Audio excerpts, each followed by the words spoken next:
Hi, I'm Sean. Welcome to my channel. Today I'm chatting about shuffling your tarot deck before you give a reading. I was always taught that shuffling a deck is a crucial part of any reading, as you make sure that the cards are randomized. It also allows the reader to attune themselves to the energy of the deck.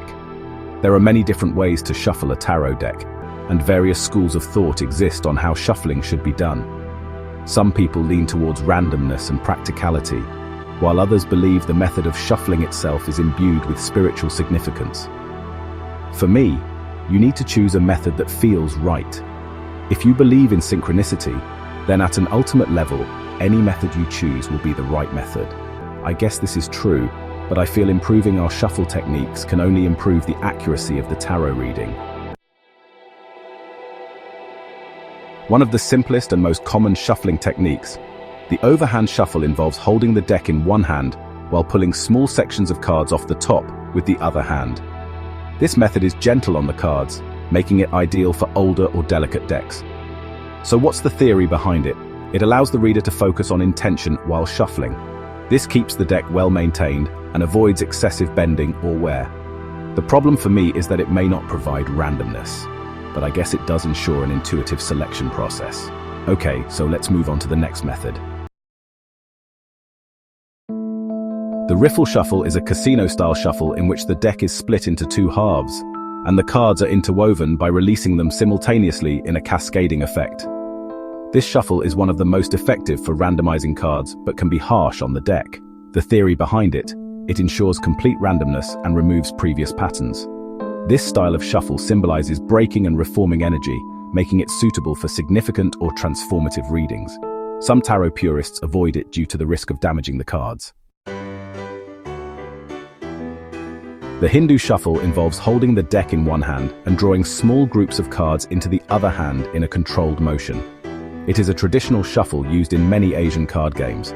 The theory behind it creates a rhythmic, meditative approach to shuffling. It also encourages the reader to focus on the flow of energy through the deck. It's less aggressive than the Riffle Shuffle, but still allows effective card mixing. The next method is the Pile Shuffle. This method involves spreading the deck out and dividing it into multiple small piles before stacking them back together in a random order. It is often used to thoroughly mix a deck before a more conventional shuffle. The theory behind it is that it breaks up clusters of cards that may have been left from a previous reading. It represents a deliberate effort to clear old energy. This method ensures complete deck mixing, but is time-consuming on its own. The next method is the Washing Shuffle. I know a weird name. In this method, the cards are spread out face down on a surface and mixed in a swirling motion, similar to how playing cards are often shuffled in casual settings. The theory behind it is that it encourages intuitive interaction with the deck. It symbolizes surrendering to fate and allowing the universe to influence the reading. This method is considered effective for clearing residual energy from prior readings. Some readers shuffle using any preferred method and then cut the deck into multiple sections before recombining them. This represents a conscious break in the flow of energy.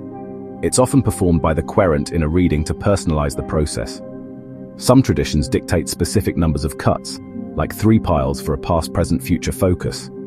Some people cut the deck after shuffling and then spread the cards in a fan shape to allow for intuitive selection. Others cut the deck in 2, using both the left and right hands, symbolizing balance and duality.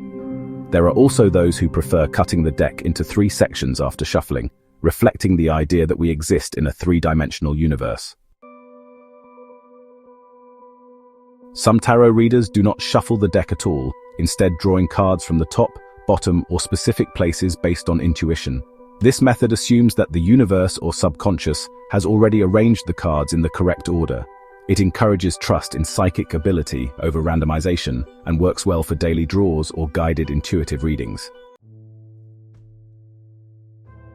Many tarot readers incorporate meditation and visualization techniques while shuffling to deepen their connection to the deck and enhance intuitive guidance. For instance, imagining a stream of white or golden light flowing over the hands and the deck helps clear any residual energy and infuse the reading with purity and clarity. Setting an intention by holding the deck and focusing on a specific question or theme before shuffling aligns the deck with the reader's energy.